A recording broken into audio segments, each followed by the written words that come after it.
გლდანი მუხიანის სააგარაკე ზონა. ესე იგი არ არსებობს პრაქტიკულად იდეა, რომელიც თაღლითი ადამიანის თავში შეიძლება დაიბადოს და ამ ტერიტორიაზე არ იყოს რეალიზებული. თითქმის ყველანაირი ვარიაცია მინახავს და ალბათ კიდევ ბევრი არის რაღაც დარჩენილი ისეთი, რომელიც ჯერ არ მინახავს და კიდე აქ გათამაშდება. და გათამაშდება და თამაშდებოდა იმის გამო, რომ მოწოდების სიმაღლეზე არ დგას ორგანო, რომელსაც ევალება, პირდაპირ მოვალეობა გააჩნია, რომ სააგარაკე ზონა იყოს არა თაღლითების ხელშემწყობი ტერიტორია, მათი იდეების რეალიზების ტერიტორია, არამედ რეალური მესაკუთრეებისთვის, ქონების უკან დაბრუნებისთვის შექმნილი პლაცდარმი და ველი, რომელიც რამდენი წელიც არ უნდა გავიდეს, განკერძოებული რადგან იყო თავის დროზე და ეს როგორც მემკვიდრეობა ასე მიიღო ჩვენმა სახელმწიფომ, უნდა შეუნარჩუნდეს მის რეალურ მესაკუთრეს. ეხლა ვიმყოფებით მაგალითად ერთ-ერთი დიდი მებაღეობის ტერიტორიაზე, ეს იყო ელმომშენებელი ქარხანა და ისევე როგორც სხვა სამსახურის თანამშრომლებზეც აქაც გაცემული იყო ნაკვეთები კონკრეტული ნუმერაციით. ამ ორგანიზაციას ჰქონდა საკუთარი განაწილების გეგმა, ორგანიზაციული ნახაზი, საწევრო სია, ხალხი იხდიდა გადასახადებს და ყველას ჰქონდა განსაზღვრული თავის კონკრეტული უბანი. და იმ პერიოდშიც კი, როდესაც ციფრული არ იყო ტექნოლოგიები, აი როგორც დღეს არის მაგალითად, ახერხებდნენ ადამიანები და ახდენდნენ ნაკვეთების ზუსტ იდენტიფიცირებას. და დღეს, როდესაც ამდენი საშუალება არსებობს და ამდენი ტექნოლოგიური პროგრესია უკვე მიღწეული, მათ შორის სარეგისტრაციო პროცესებში, გვაქვს შემთხვევები, რომ ხალხი რეალური მესაკუთრეები უბრუნდება საკუთარ ტერიტორიას და იმის გამო, რომ თავის დროზე მარეგისტრებელმა თავი არ შეიწუხა იმის გარკვევით, ვისი რომელი ნაკვეთი იყო აქ, ამ ადამიანებს ავალებენ საკუთარი შეცდომების გამოსწორებას.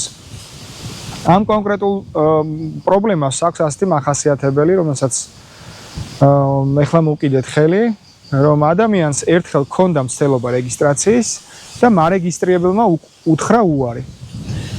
და უარი უთხრა არა იმის გამო, რომ ამ ადამიანის საბუთები არ იძებნება, არამედ იმის გამო, რომ ეს ტერიტორია უკვე დარეგისტრირებული და მიკუთვნებული იყო სხვა პირისთვის.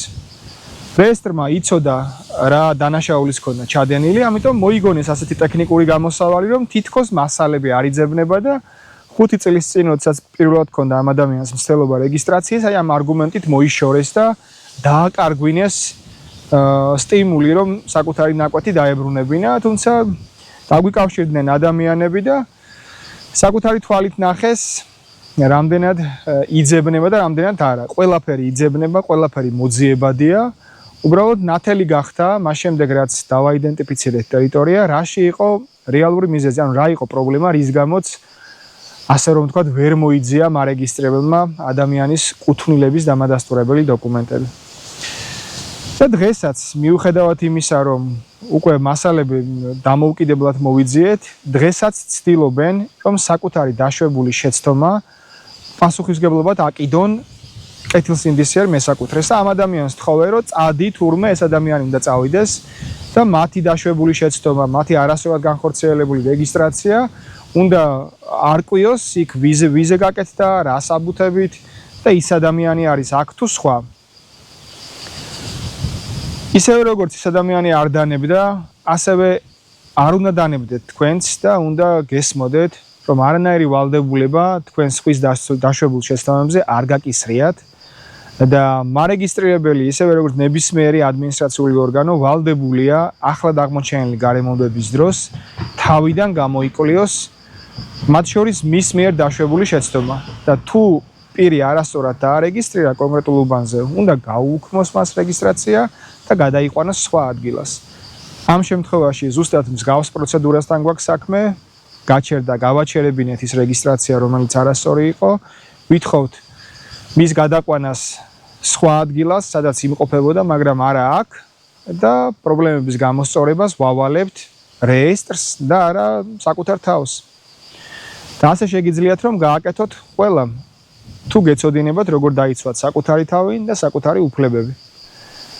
თუ უკვე თქვენი ნაკვეთი დარეგისტრირებული დაგვხდებათ, ეს არ არის განაჩენი, პირიქით, ეს არის საშუალება, რომ ორგანოს აგრძნობინოთ პასუხისმგებლობა და დაავალოთ ახლად აღმოჩენილი გარემოებების გამო შეამოწმოს თავიდან მასალები და გაარკვიოს ვისი უფლება სად იყო და კეთილსინდისიერ მესაკუთრეს არ დაუკარგოს საკუთრების უფლების მოპოვების შანსი.